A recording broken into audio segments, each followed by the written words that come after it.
To begin the presentation, I'll just give you a brief background of my work.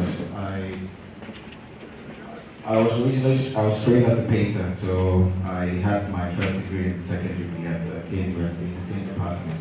And I used to make paintings traditionally as we know it in Sweden. But then towards the end of my master's degree, I was kind of looking out for developing other forms that could be also have that could also have other extensions in terms of the experience of the work and also the production of the work itself.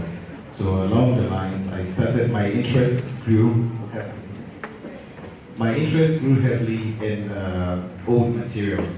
That's materials that have been used for a long time. So I'm mostly interested in materials that have this sense of decay about them. So that's where my interest came in the jute sack, because it's one of those materials.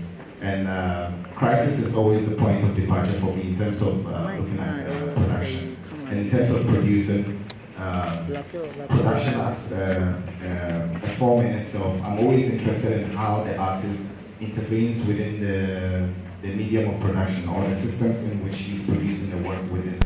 So the jute sack is very important because of the connections that it has. Because it's originally produced to store cocoa or for transportation of cocoa, but later on it's used for the transportation of maize, rice, millet, eventually charcoal. And I'm interested in the stains that are left within this material. And you realize that what happens within this material is that because other people use it over time, it gains a certain kind of character. And I'm interested in the characters that are shown on the material physically, and also what happens when the material becomes a certain empty void, like there is some kind of void left within it, although traditionally it is meant to maybe carry something, specifically maybe a commodity or something. So the idea of working, so I think this specific image was to give the context of the things that are within the material when I acquire them. And I'm interested in what happens when these materials are no longer in the bag and when I have to put them together in order to do the kind of installations that I do. So I think you can just stroll through the images, just go through them. So there are a lot of different characteristics associated with the materials that I work with. You realize that a lot of the potters or people that move from the northern part of the country to the south, they mostly tend to have a lot of inscriptions on their body, specifically their hands. You find out, you realize that they write their names on their hands and other things. And these things are not just for aesthetic reasons. They are born out of serious political concerns. So that's where my interest was actually in terms of how the body is implicated within the very existence or conditions of these objects. So I started collecting these materials and also working with these potters within the market, and also just individual different characters that are just living and working within the city. It's almost as if these bodies, if you're thinking about the rights to the city, it's almost as if they exist, but at the same time, through policies and other things, it's almost as if they're invincible. And architecture and all these other things, objects that we experience around us, are very much implicated in the way that, like, the systems in which we work within are structured. So I think there's an image of us in the studio trying to produce a very specific work. I think the light is in the, so so the point was to work with these kinds of conditions in order to produce this artwork. So the artwork is born out of a system of crisis or a system failure, because I'm always asking myself this question: why we have all these different individuals living and working within the city, but at the same time there is no place for them, a production system. So we are set out to fail in the first place. So that's why architecture is very much implicated, because the contradictions between the production itself and the building that it goes upon is very important. And also just looking at our system in terms of if we're talking about, let's say, having institutions and other things supporting the arts and all that, I felt that why not look at already existing spaces? Because Ghana, we have a very rich tradition of like spaces that we've inherited, especially all these modern structures that were built in the 60s, a lot of which were never really completed or were misused. So I think I'm actually interested in making these kinds of interventions within these public institutions or just public spaces. And it's not just anthropomorphic in terms of looking at human life, but it's also looking at experiences beyond just people experiencing art. So some of these spaces I have worked with in the past, like gutters and spaces where, like this is the affordable housing in Kumasi.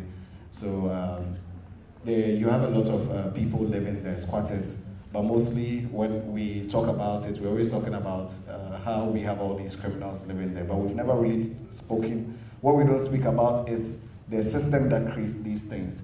So for me, I'm not really interested in I think sometimes we just ask the wrong questions. I think we have to look at the system itself in terms of how it's structured before we can make any constructive.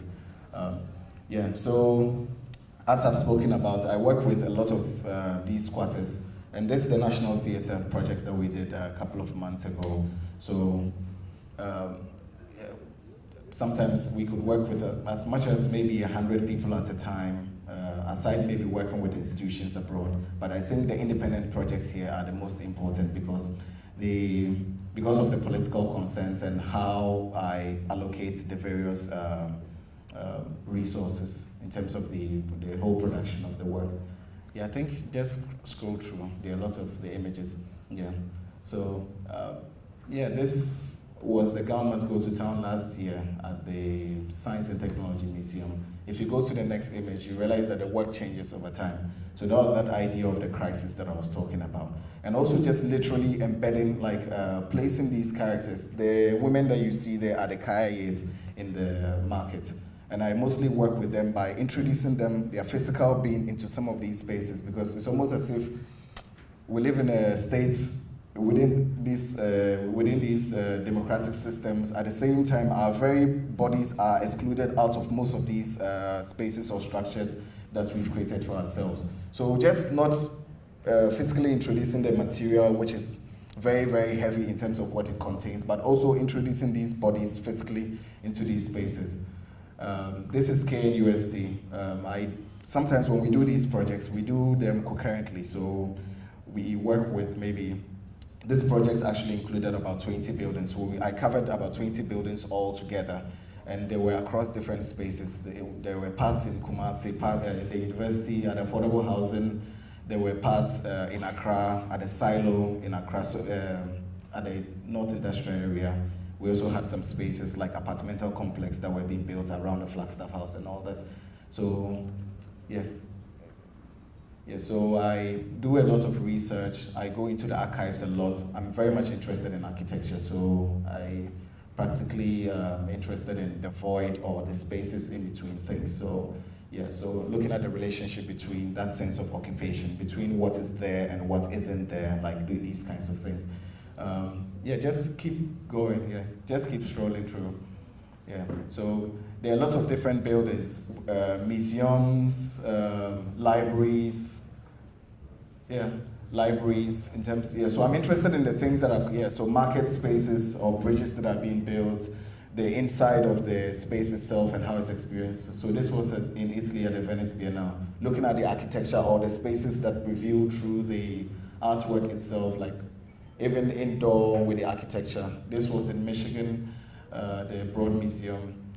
And this is back at affordable housing, also looking at the tension or the contradiction between the spaces that are covered and the spaces that are not covered. Looking at even just pure architecture or concrete through these materials. This is the same at the university where the students are in these buildings. So this is the silo at the industrial area. And these ideas also influence other things. This is a museum in Düsseldorf in Germany. And this is behind the Flagstaff House. So at the same time, they are looking at it with a drone shot and looking at the structure of the city in terms of how these things are constructed.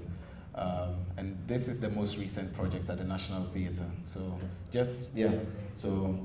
And technology has come a long way, so it helps us in order to look at things much closely in terms of the build-up of the work, the various decisions that goes into it.